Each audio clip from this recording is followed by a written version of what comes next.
Good morning, everybody. Johnny B. Good here, located today in somewhere around Brazil, Indiana. Today is Saturday, January 25th, 2014. Local time here is 10:01 a.m. It's a beautiful day in the neighborhood. Temperature is at 35 degrees. We came to a screeching halt.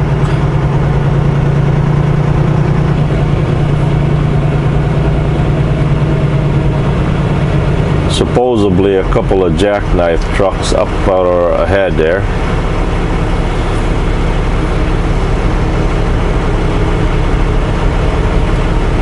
Looks like it's about a mile away.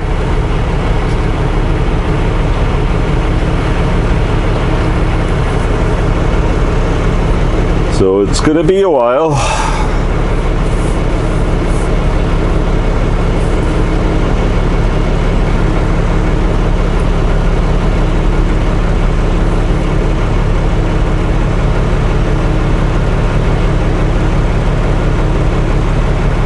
I've had a lot of comments posted on the video Bluer Than Blue. One in particular said why I couldn't wait until in the morning to get it done. Well, how many of you out there agree that the load delivery on time supersedes the road call? If I had waited until morning to have it fixed, two things could have happened. One, it would have been piled up of trucks waiting to get in. Then it would have made me late for delivery. Two, I seriously doubt the shop was open at 5:30 in the morning, right? I did not do that because I didn't care. It wasn't my money, my friend.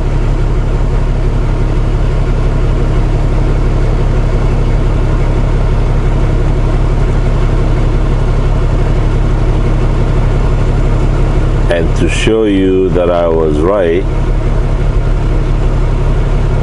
I got there, if you look at the next video after that, I got there exactly at 9 o'clock, right there by my, right on time on my delivery. In fact, I got there exactly at 9. Wasn't able to check in at the security guard until, what is it, 9:10. So in contrast, I was actually late. So that is why, the reason why I could not wait until morning to get my fuel filter fixed.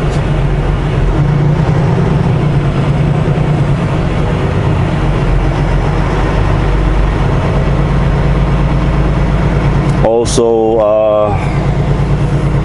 you know, there's a lot of reasons why fuel filter gets all clogged up. One big reason is we've had this really cold weather lately, you know, and second, I don't know, it could have, a lot of these places that I fuel could have contaminated fuel. It's been known that some of these truck stop got water in their tanks, right? And it doesn't help that the truck, they service these trucks every 30,000 miles. You know, when I was an owner operator, I had my own truck. It was always said that we had to do an oil change every 12,000 miles. It's always shocking to me that these big companies, they do their service at 30,000 miles.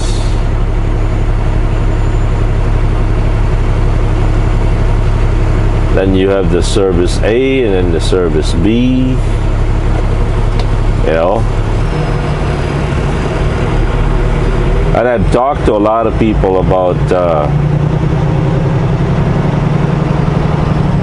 12,000 mile service.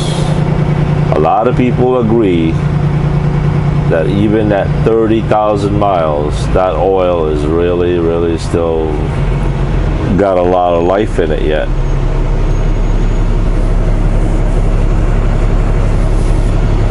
My friend Bob, he does it 12,000 miles. What's going on? Jackknife trucks. How far up, you know? About a mile. Mile? Yeah.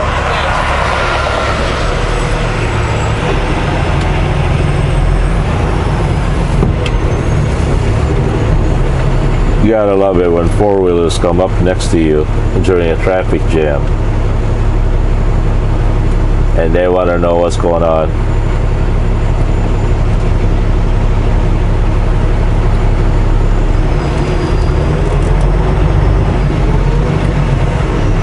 It's this one here, the Nissan Armada.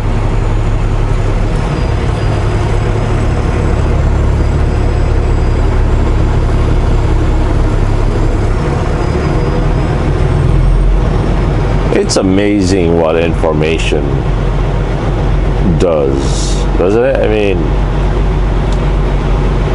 there's a four-wheeler right there, wanted to know what was going on. Now that he knows what's going on, he's not able to do anything about it. Can't change anything. But yet, just because now he knows the information, he now has a sense of, I don't know, being calm, being at rest. I mean, you know, look at him. He's still going the same way. Same face.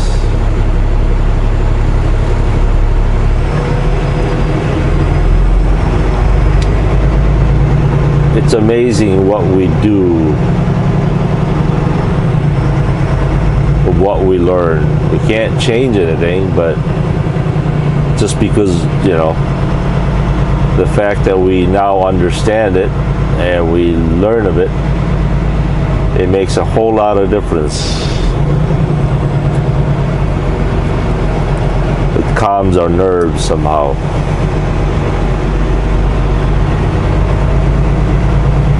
Well, at least this traffic is moving real good. We're not dead stop.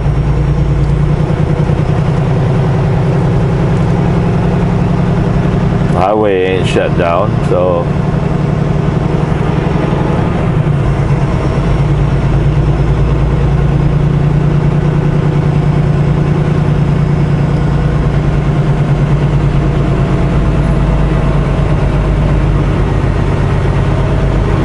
supposedly there's an NIAA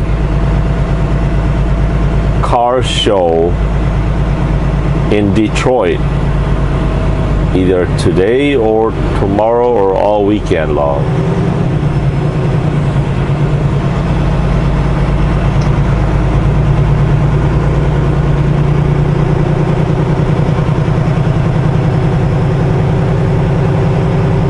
I wouldn't mind going, but then again, how would I get there?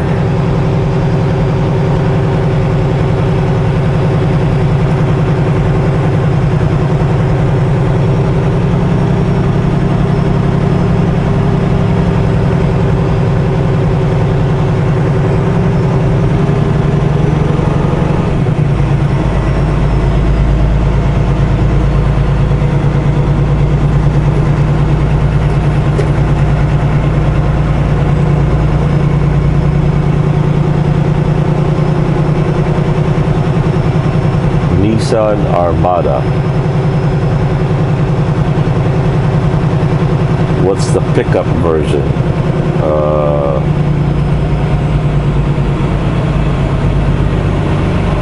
Can't think of the pickup version of it.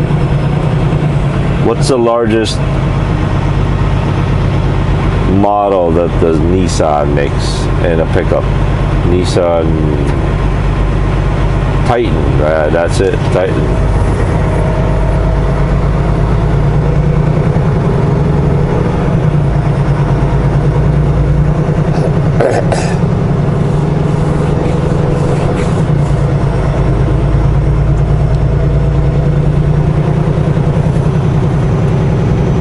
It won't be long now.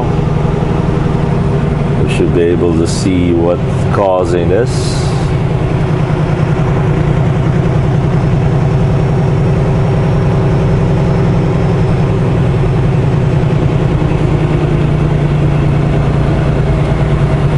A long time ago, I used to have a CB that had a public address.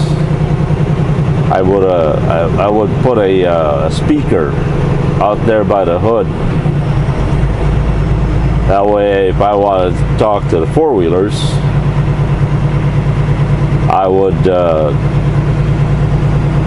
put that on a PA system and say, hey, come on over, change lane, or right lane is closed, left lane is closed, or if I was in an intersection, I was lost, and I would talk to somebody out there way in the corner and say, hey, which way is so-and-so? First they had this, where in the world is that sound coming from?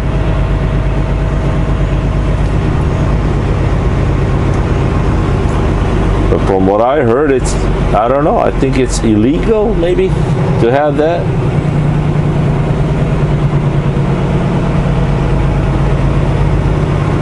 I can't imagine why that would be illegal. Why would it be illegal?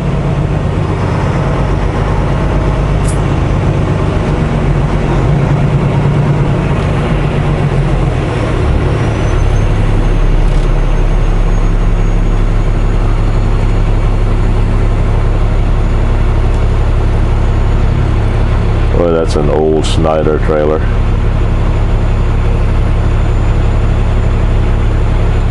Hey, did you guys know back in the 1990s, Schneider only ran 55 miles an hour.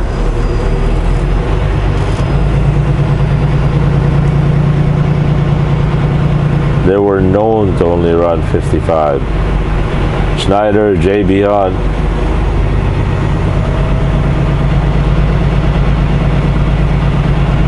I asked the driver one day, I said, driver, how come you guys drive? He said, how come you guys drive only 55? He said, because our trailers are governed at 55.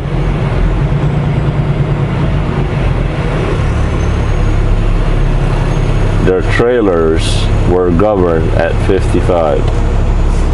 Imagine that.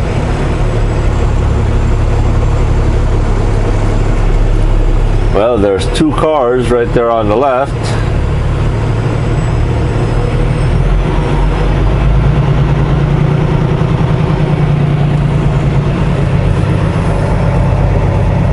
Is there anybody in it? Yeah, there's a dog in there so far.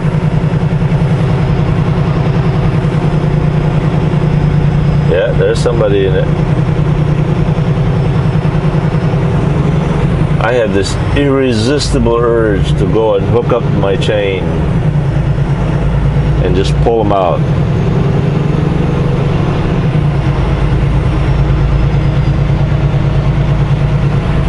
So that was two.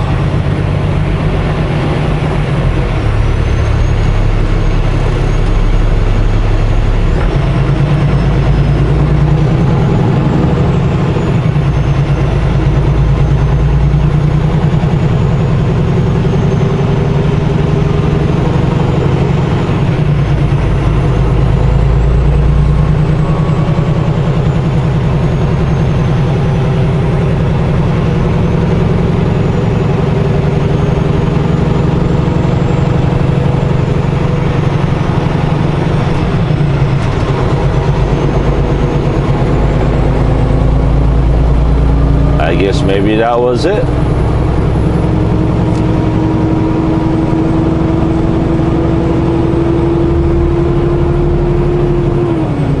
I don't see anything else.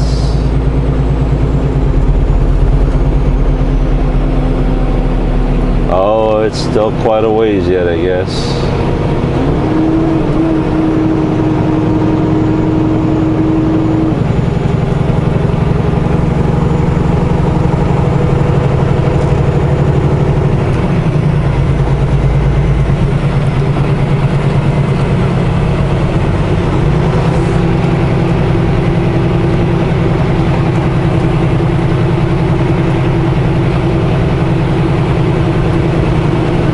There's the culprit right there. There we go.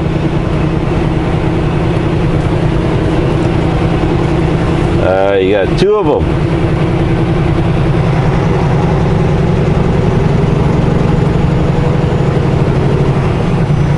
Yeah, there it is.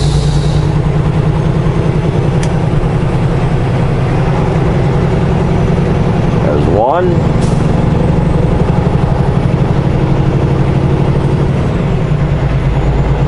Wow, somebody lost a really big load.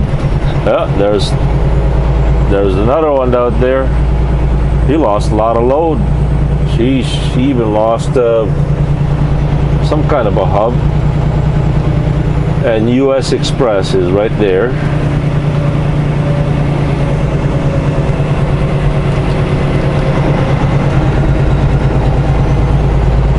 Yeah, look at that road debris right there.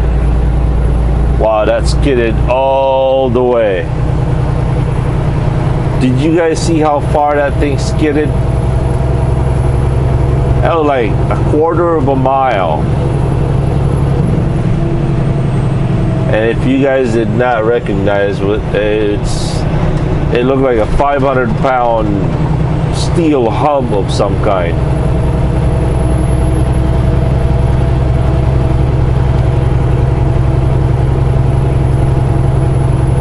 What else is there?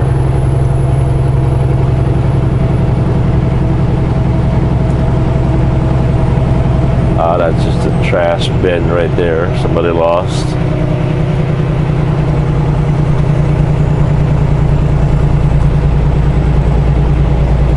By the way, as far as a froze up windshield washer fluid that doesn't come out of your wiper blade area, it's quite easy to do. All you got to do is get yourself lukewarm water and start pouring it on there.